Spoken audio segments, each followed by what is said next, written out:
যদি কোনো ভাইকে দেখেন যে সে নফল ইবাদত করছে না, সুন্নাত পড়ছে না, তখন আপনাকে অবশ্যই এটা দায়িত্ব ব্যক্তিগতভাবে কন্টাক্ট করে তাকে বোঝানো, ভাই এতেসাব দেয়া।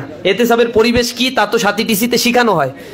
ধরে মধ্যে ধর তক্তা মার পেরেক টাইপের হবে না যে একটা এতেসাব আছে, শোনেন নামাজ পড়লেন না কেন, না, এটা এতেসাবের সিস্টেম না।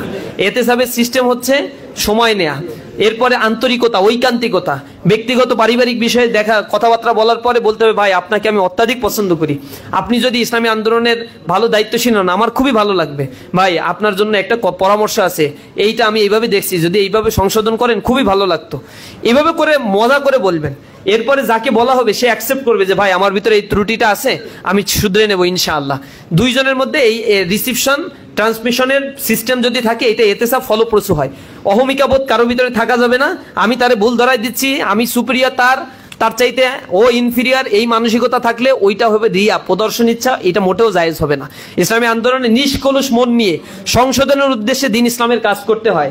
এজন্য বলা হয়েছে আল মুমিনু কাল মিরআতিল মুমিন, এক মুমিন আরেক মুমিনের দর্পণ স্বরূপ, আয়না স্বরূপ। আয়নার সামনে দাঁড়ালে কি আছে হুবহু সব দেখায় দেয়। একজন মুমিন আর একজন মুমিনের ভিতরে ত্রুটি পেলে সেভাবেই তাকে দেখায় দেবে। এভাবে সংশোধন হতে হবে।